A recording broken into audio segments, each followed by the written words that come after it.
Well, for me, the most memorable moments was the meeting between Nixon and Mao, because I was secretly there and the world did not know it. But at the end of the meeting with the chairman, Nixon told Zhou Enlai that I should be kept invisible, cut out of the photographs and the communique, because the Secretary of State was not there. In a later trip, Zhou Enlai gave me a photo of the meeting, which included me, to prove that I had been there secretly. It was, of course, memorable above all because of its geopolitical significance. It was a political earthquake. 美利坚合众国总统理查德·尼克松应中华人民共和国政府邀请，前来进行访问。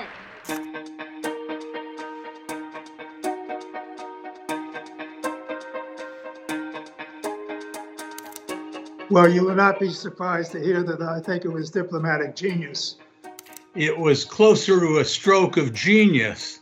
我觉得不是错误. I actually very much support what Nixon did, and I think Nixon had it right and Kissinger had it wrong. And I think too much attention is paid to the actual trip and much less is paid to what happened afterwards.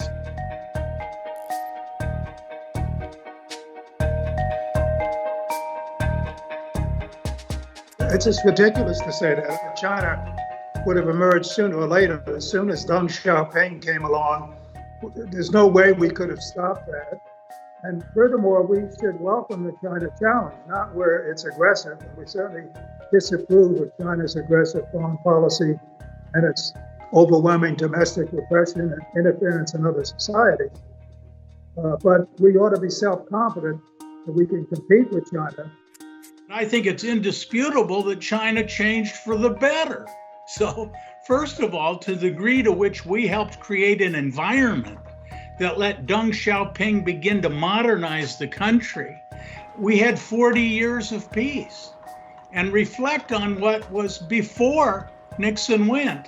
There was the Vietnam War. There was the Korean War.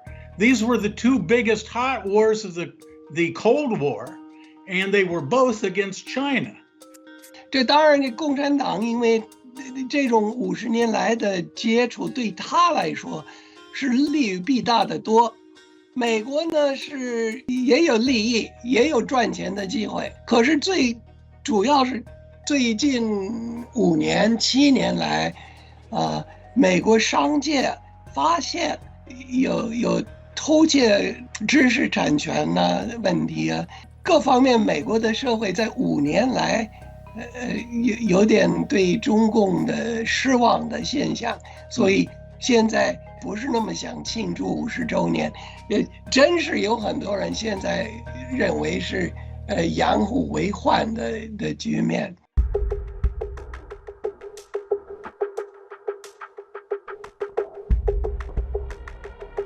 They're getting closer because they have common interests vis-a-vis the United States. We're not pushing them. They find common cause. China and Russia both want to reduce America's influence in the world.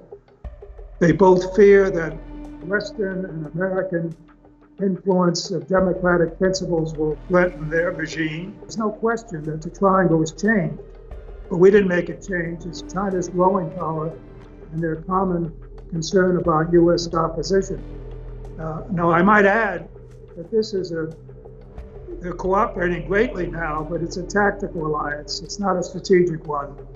They have too many inherent difficulties to ever become close partners. I would say we are in a reverse position. This is Nixon stood on his head. And I've spoken with, let's say, Chinese connected to the military. His basic view is, look at, if you get in a war in Europe, that takes the pressure off us. Why should we help you? If the U.S. is going to try to stand up both to Russia and China at the same time, we're going to have limited capabilities. 拜登对中共的政策，当然我们还没有看到最后，可是目前1年来，我比较担心他不把中共的问题看得足够重要。比如俄国侵略乌克兰的问题，似乎是全美国政府，包括拜登政权，都围绕着这个问题非常担心。我觉得乌克兰的问题的一个比较大的代价之一，是它减轻了对中共的关心。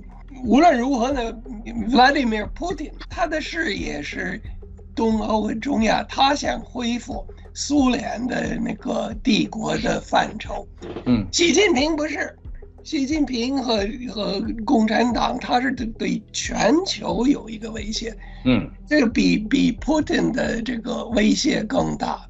所以我觉得这是我批评拜登政权的一个方面。我觉得他还没有足够的把中国共产党的威胁看得足够深刻。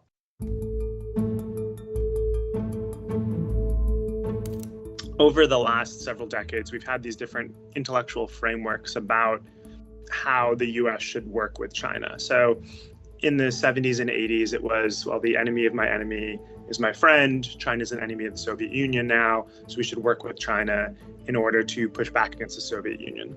And after the Tiananmen Square massacre and the dissolution of the Soviet Union, it was, well, that no longer works, and China just massacred students in front of a wide world audience. So we need a new justification. Well, how about if we do business with China, they will liberalize. So us expanding our economy into their country will be both better for them and better for us. That was the justification until really the mid-2000s, when China started to grow stronger internationally and started to push against US interests. And then it was, well, we can shape China, we can make them into a responsible stakeholder in the global system that the US built.